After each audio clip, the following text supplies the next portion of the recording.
এখন আমি করব শর্টকাট চিকেন কষা। মাংস ম্যারিনেট করে রেখেছি, আদা রসুন হলুদ লঙ্কা আর কাশ্মীরি লঙ্কা গুঁড়ো, আর এখানে আছে আলু আর পেঁয়াজ ভাজবো। এখন আলু তেল বসিয়েছি, তেল গরম হয়ে গেছে, আলু দিয়ে দিচ্ছি। একদম তাড়াতাড়ি হবে। দই দিয়েছি, মাংসের দই মাখিয়েছি, ভুলে গিয়েছিলাম, বলে দিলাম। এখন আলু ভাজা হবে। আলু ভাজা হয়ে গেল, এবার গরম মশলা দিয়ে দিলাম, তারপরে পেঁয়াজ দিচ্ছি।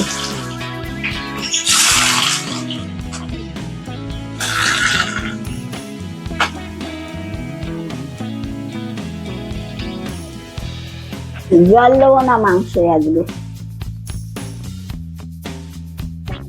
কেন মুরগি অনেক জল খাইয়ে দিয়েছিল? মুরগি অনেক জল খেয়ে এসছে বাজার থেকে। পেঁয়াজটা ভাজা হয়ে গেলে তারপরে আবার দেখাচ্ছি।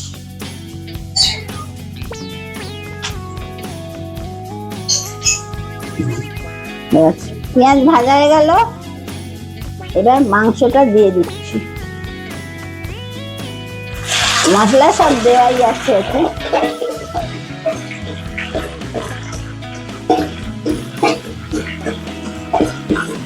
এবার শুধু কষা, আর কিছু না, কষা হবে খালি।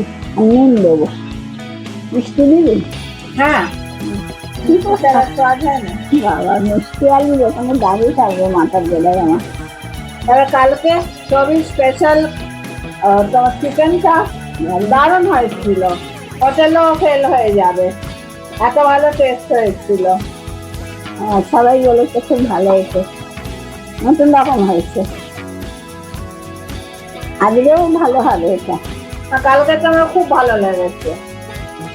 ভালো লাগলেই ভালো, সবাইকার ভালো লাগলেই ভালো লাগবে রান্না করতে আমার।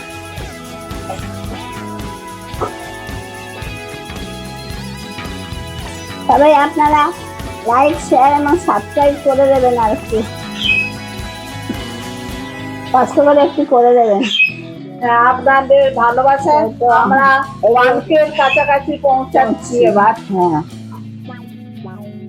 আর অল্প কিছু হলেই আমরা পৌঁছে যাব।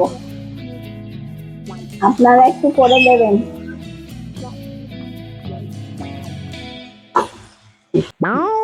এবার এই এখনো জল পড়েনি, জল বেরিয়ে গেছে কত।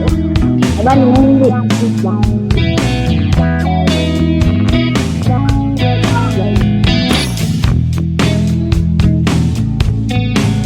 চিনি দিয়ে দিচ্ছি। বাবা একটু চিনি দিয়ে দিলাম, রংটা আর একটু ভালো হবে। কতটা জল বেরিয়েছে, এটাই মাংসটা সেদ্ধ হয়ে যাবে।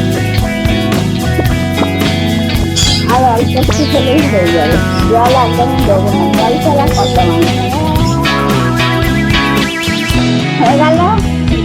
জল ছাড়া চিকেন কষা এরকম ভাবে করে খাবেন, খুব ভালো লাগবে।